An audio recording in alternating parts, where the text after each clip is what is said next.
পাগলের মতো কথা বলে। আমি তো পাগলই হয়ে গেছি। আরেকদিনকার আমাকে মা হচ্ছে গিয়ে সেদ্ধ চালের মালপোয়া বানায় খাওয়াইছিল। এত টেস্ট লাগছিল, আর বিশ্বাস করবে না, সেদ্ধ চালের মালপোয়া খায় কোনো গলা জলে নাই, কিচ্ছু হয় নাই, এত ভালো খাইছিলাম, মানে খুবই পছন্দ হয়েছিল। তারপরে মাকে বলছিলাম যে মা আমাকে সিদ্ধ চালের আবার মালপোয়া ভাজিয়ে দিও তো। আবার মা বলছিল যে হ্যাঁ বানায় দিব। তো মার শরীরটা তো আমার ভালো না, তোমরা তো সবাই জানো আমার মায়ের হার্টের প্রবলেম আছে, এই জন্য হচ্ছে গিয়ে মা কিন্তু শীতের সময় একদমই অসুস্থ থাকে। তো সবার আগে জানাচ্ছি তোমাদেরকে গুড আফটারনুন।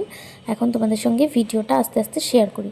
দেখো, এটা ছিল হচ্ছে গিয়ে সোমবারকার ভিডিও। তো সোমবার দিনকার সকালবেলায় হচ্ছে গিয়ে আমরা যেই চালটা খাই সেই চালটাই আমি ভিজায় রেখে দিয়েছিলাম, সেদ্ধ চাল, সেটা দিয়ে পিঠা বানানোর জন্য। তো সন্ধ্যাবেলায় আমি ব্যাটারটা এত সুন্দর করে গুলাইলাম সব কিছু দিয়ে, তখন হচ্ছে গিয়ে আমি ভিডিও করছি, তারপরে দেখি যে ভিডিওটাই অন করি নাই। আসলে রিয়ানের পড়ার এতটা চাপ, তার মধ্যে এই পিঠা বানাতে বসছি, মানে সব গুলাই যাচ্ছে আমার।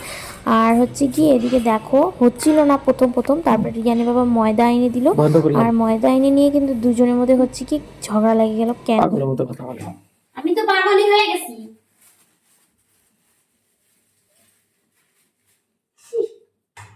যা পর বাবা যা।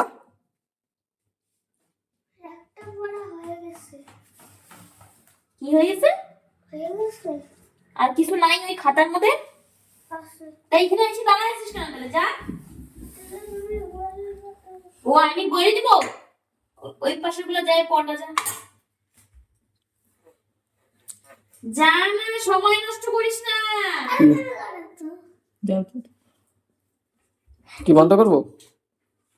হ্যাঁ বন্ধ করো। আর কি করবা তো? রিয়ানের বাবা আইসে নিয়ে হচ্ছে গিয়ে দেখো পিঠাগুলো ভাজতে নিছিল, তখন ও বলতেছে যে এগুলো গুলাইছো, আমাকে বলো নাই, আমি আড্ডা দিচ্ছিলাম তো আগে আইসে হচ্ছে গিয়ে তাহলে পিঠাগুলো ভাজতে পারতাম। তা আমি তখন আমার শুনে খুব রাগ উঠে গেছে যে আড্ডা মারতেছিলা, তাহলে তুমি বাড়িতে কেন আসো নাই? এগুলোর জন্য আমি মানে চিল্লাচিল্লি করতেছিলাম। বলে যে একটু আড্ডা মারছি তো কী হয়েছে, পাগলের মতন কথা বলো। তা আমি বললাম যে হ্যাঁ পাগলই তো হয়ে গেছি আমি, আসলেই তো। এই এত আড্ডা কে করে, এত আড্ডা কে মারে, আমি তো বুঝে পাই না। মানে বাড়িতে এসে নিয়ে বসবে, ছেলেকে একটু পড়াবে, আমি হচ্ছে কি একটু এই যে তাহলে এগুলো কাজগুলো করতে পারি, তারপরে আরও অনেক কাজ থাকে না ঘরের, সেগুলো আমাকে কিন্তু সন্ধ্যার সময় একদমই চুপচাপ বসে থাকতে হয় আর কি।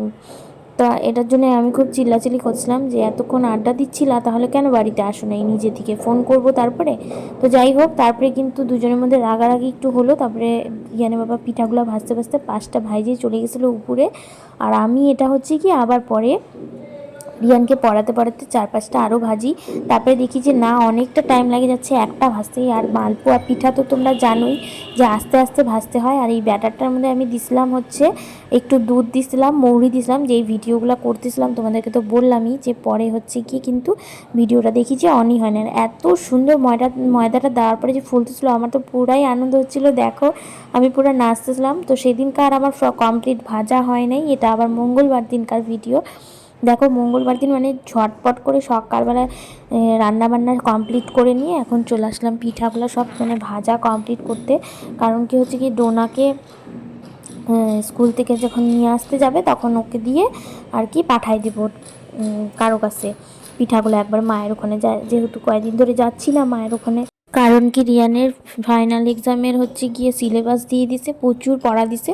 তো আমি ওই জন্য এখন কয়দিন ধরে আর যাচ্ছি না, মানে আবার কদিন পরে যাব, ওই জন্য পিঠাগুলো ওকে দিয়ে পাঠাই দেবো। এখন হচ্ছে ফাইনালি এই যে দেখো লাস্ট পিঠা ভাজা আমার, এগুলো মানে ভাজতে ভাজতে আমার তো অবস্থাই খারাপ। তার মধ্যে মেন টেনশন হচ্ছিলো যে আমার সেদিন ভিডিও এডিট করা ছিল না, এই জন্য মানে ভয়েস দেবো ভিডিওতে, এডিট করব, এইটাই টেনশন কাজ করতেছিলো যে কখন করব এগুলো পিঠাগুলো ভাজে। তো ফাইনালি এই যে আমার পিঠা ভাজা হয়েছে, আর আমি তো বিশ্বাসই করতে পারছি না আমি লাইফের ফার্স্ট টাইম এত সুন্দর মালপোয়া ভাজতে পারবো আর কি। আর এগুলো এত খাইতে টেস্ট হয়েছিল, দেখতেও যেমন সুন্দর হয়েছে খাইতেও কিন্তু সেরকমই টেস্ট হয়েছিল। আর তোমরা এরকম সিদ্ধ চাল দিয়ে পিঠা বানায় খাইতে পারো, যাদের আর কি হচ্ছে কি ওই যে আতপ চাল নাকি নুনিয়া চাল দিয়ে পিঠা ভাজে খাইলে গলা বুক জ্বলে, তাদের জন্য বললাম। তো ভিডিওটা কেমন লাগলো অবশ্যই জানাবো। টাটা।